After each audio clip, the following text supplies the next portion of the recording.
Fantastic. So there's no voice of God, as they call it at conferences, the nice gentleman who announces things, and apparently it's me instead. Welcome. Thank you very much for coming to this panel on the role of youth in sustainable supply chains. I'm absolutely thrilled to be asked to moderate this panel. I've learned so much in the preparation for this discussion from these three, who, as a mark of today's ways of working, all met on LinkedIn and met for the very first time in person yesterday. Which I think is an absolutely marvelous way for us to show that we can network in new and innovative ways.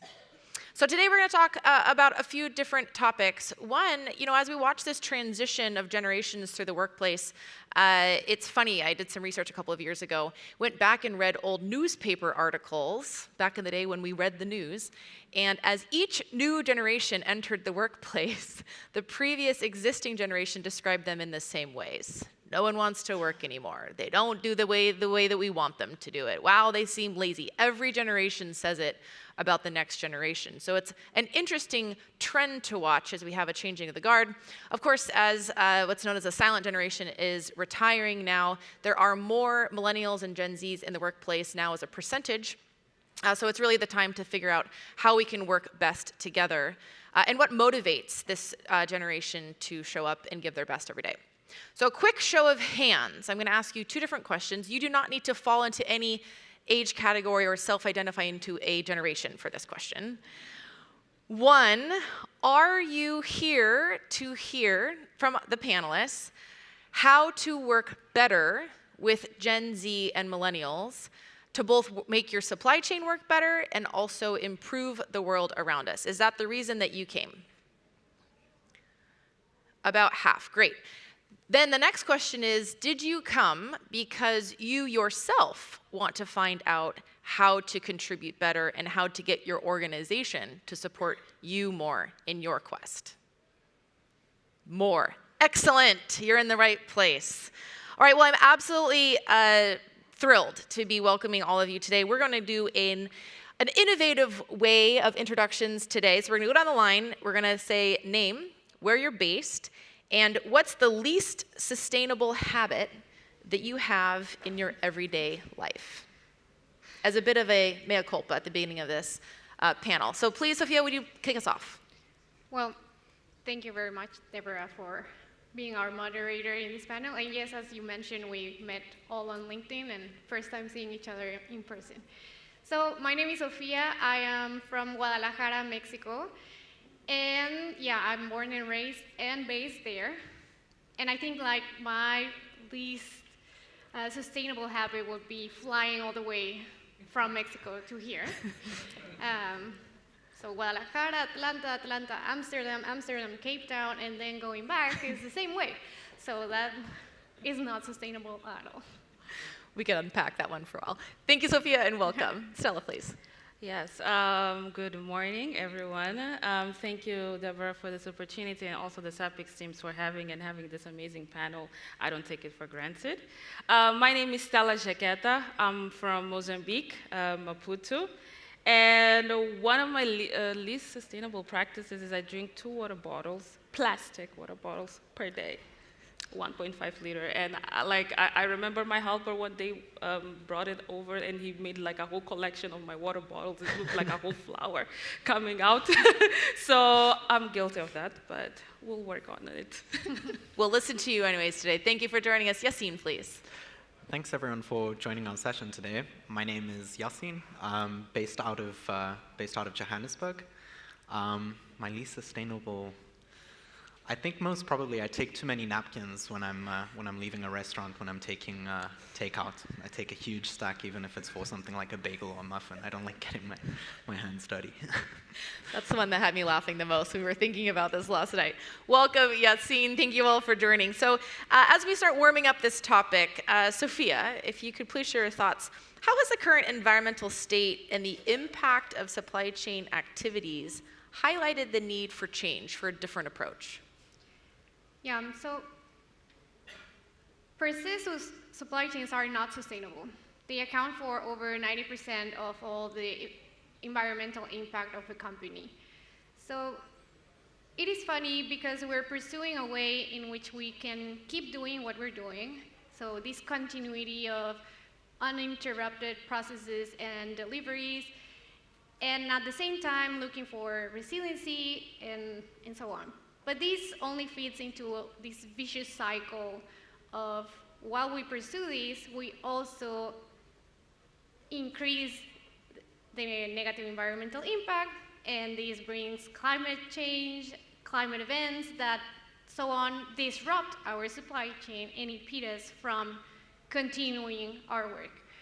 So how can we break this? We've tried with internal forces, which have not worked very well, because during our day-to-day operations, we get stuck into this mentality of things have to be done by yesterday, and we cannot seem to move forward from that. And then, finally, I think external pressures such as regulatory or other regulations from the government and institutions out there have finally helped us push us in the direction of, okay, we have to do something. We have to start measuring. We have to start understanding where our hotspots are. And additionally, we need to understand how to act. But the biggest thing here is that we found out that yes, we know where to act, but we don't have the right talent for it. And so there's no one with the right abilities, the right skills to do it. And I think this is where young generations should come into play. Why? Because perhaps all of us in the panel, since we were, I don't know, very little, 5 years old, we've been exposed to knowing that the world is going to end and that it's finite. So inside of us, we have this drive of trying to do something about it. And I think this is something we could leverage more if we were to be put in or accelerated into leadership positions. Fantastic. We all, I think, can acknowledge, connect with, be empathetic to the feeling of doing our day jobs, of things that need to be done by yesterday, but also trying to build new capabilities for the future, whether they're digital capabilities or trying to be better stewards in our supply chains. Statistics show a very troubling number, actually, among young people, under 10. The vast majority, over 80%, think about climate change and the end of the world on a regular basis. I know there's a meme flying around about how often men think about the Roman Empire. Young people, unfortunately, are thinking, being fearful of the future. So there's a time that we need to change, and involving the younger generation seems like a good strategy to take. Stela, in your experiences and thoughts, why is it critical to involve these younger generations in these discussions, and more importantly, perhaps, give them the space to have this discussion, have a voice? Yeah, that's a very great question. And it really starts with, first of all, we are, the young people now, or the youth, are the now, and they are the future.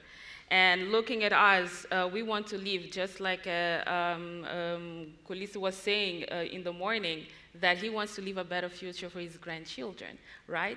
So we also, as young people, as Sofia has been sharing, as Deborah has been sharing, we have this mindset of, okay, I need to leave a better tomorrow for myself and also for the future generations. And just taking a little bit back home, according to the United Nations, Africa is the youngest continent in the world, with 60% of the population being under the age of 25. And by 2030, 40% of the world's youth will be from Africa. So you can imagine the massive, for supply chain, it's a massive talent pool that we can withdraw from and learn from. And these are the clients and the customers that we will be serving to in the future, right? And these are the strategies that we need to think about and be very intentional about them. In terms of social media, right? I've been researching a little bit on how TikTok now has been invading in terms of supply chain space, where people now prefer to shop based on someone's review of a product, based on someone's experience of a certain place. I was even sharing personally, I went to do a trip, right? And I didn't even go to Google and check the photos of the hotels or anything, or even the restaurants to go for. I went to TikTok and like, okay, what are the reviews of these places? What are people saying about them? This is where the customers are, right? So before you could have people, companies telling the customers, okay, we are the best because of this. We are the best because we serve people like this. But now, the customers in our days, which is Gen Z, millennials that are growing in this industry, they want to know from other people. So companies now, they need to adapt in terms of their strategies, using tools like social media, TikTok. Another thing is that I found it staggering, is like one of the most used platforms, like second to Facebook. So again, there is a lot of information that we can learn from them, and they're becoming very, very much aware of their environment. Before, companies could get away with sweatshops and unsafe working condition in the minings, or even unethical practices with their small farmers or small suppliers. But now they're being called out. We've seen so many companies being called out on their unethical practices or even unlawful practices. So now, these are the type of clients that we are serving, right?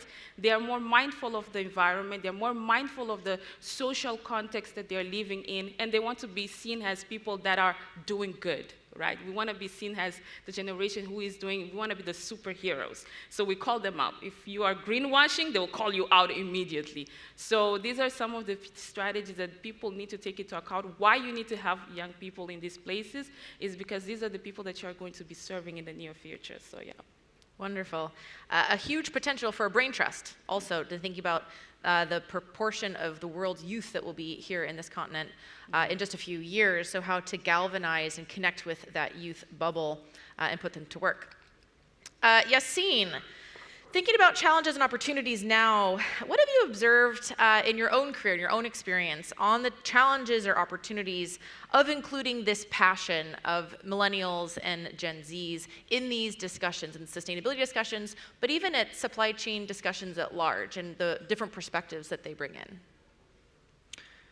Yeah, I think it's a really interesting question, because I've both experienced studying in the U.S. for 5 years and returning back to South Africa.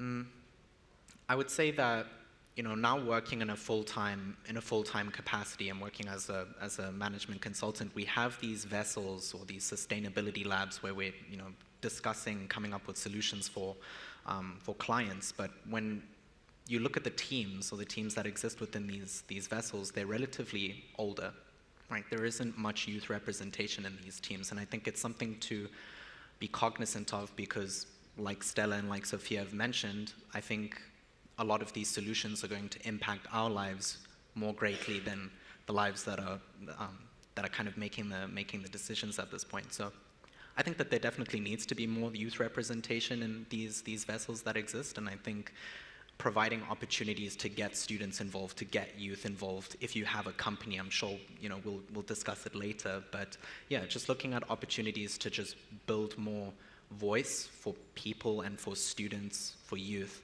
that are passionate about sustainability. So that's been my experience. Absolutely. So when we think about that talent or the passion, there emerges a talent gap.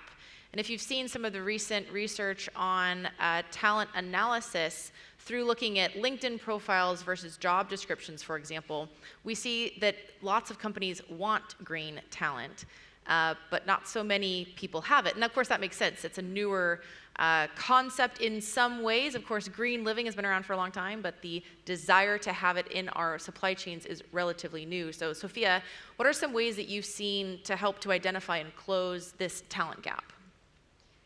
So great that you mentioned these reports from LinkedIn. They have been very successful in identifying what do we need and how much do we need of what.